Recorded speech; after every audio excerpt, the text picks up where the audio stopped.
Le leadership technologique de la Chine, avec pour arrière-plan le décrochage américain, est-il inexorable à terme? La Chine, on le sait, a surpassé tous les pronostics en matière de montée en gamme. Le pays atelier, de piètre qualité, investit aujourd'hui tous les segments clés qui lui permettent de prendre à terme ce leadership. Dans le domaine des biotechnologies, et notamment du génome, de l'aéronautique, de l'aérospatial et des énergies vertes. Derrière cette remontada, un volontarisme acharné des pouvoirs publics, mobilisant tous les leviers. Le capital humain d'abord, à travers la montée en puissance des universités et des laboratoires de recherche, des programmes de commande publique répliquant le modèle du complexe militaro-industriel américain, l'espionnage et la prédation de la propriété intellectuelle à travers l'appropriation des technologies dans le cadre de joint ventures avec l'Occident ou le cyberespionnage, le protectionnisme, la croissance externe qui permet maintenant aux groupes chinois d'acquérir des entreprises occidentales ou l'emprise politique sur Hong Kong ou Taïwan par exemple. Les résultats sont spectaculaires, mais si la Chine se bat aujourd'hui sur la frontière technologique, dans un certain nombre de domaines encore circonscrits, sa problématique prédominante reste encore celle du rattrapage. Quand elle duplique par exemple les géants du numérique américain ou qu'elle se dote de lanceurs dans le domaine de l'aérospatial. Imiter alors que l'on dispose d'un avantage en termes de coût unitaire par rapport aux leaders, c'est le pain blanc en termes de parcours de développement, comme l'ont montré par le passé les dynamiques de l'Europe puis du Japon, qui se sont brisées sur l'écueil de la frontière technologique. Mais on le sait aussi, ce qui a été longtemps l'avantage suprême du système d'innovation américain, c'est la taille de son marché, lui permettant de définir les standards et de bâtir des économies d'échelle plus rapidement que ses concurrents. Et sur ce plan, la Chine dispose d'un avantage.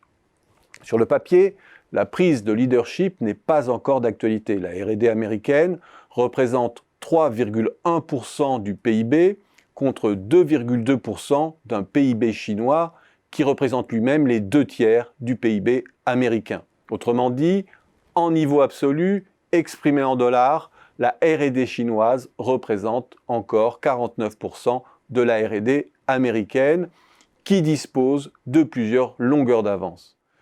Néanmoins, un labo chinois, un chercheur chinois coûte nettement moins cher que leurs homologues américains. Si je corrige maintenant l'indicateur des écarts de coûts de part et d'autre du Pacifique, pour m'approcher d'une notion en volume, la masse de la R&D chinoise est dès à présent proche de 90% de la R&D américaine. La dynamique joue de surcroît en faveur de l'empire du milieu, que l'avantage en termes d'échelle de taille devrait propulser très au-dessus des États-Unis. Néanmoins, la dynamique récente montre que le rattrapage ne joue déjà plus avec la même vigueur. La R&D, c'est d'abord du capital humain, et ce capital ne se fabrique pas aussi facilement que des machines, quel que soit le volontarisme public. Et même si le prix Nobel est certainement un indicateur biaisé de la suprématie américaine, le nombre de récompenses obtenues par la recherche US dans les sciences exactes depuis 2000, 96 contre 2 pour la Chine, montre que le vivier en termes de créativité et d'attractivité des cerveaux confère encore une puissance de feu très supérieure à l'Amérique. De surcroît, l'actualité récente le rappelle, le triptyque du succès qui sous-tend la suprématie américaine en matière d'innovation continue à produire ses effets. Derrière cet ascendant, il y a 1.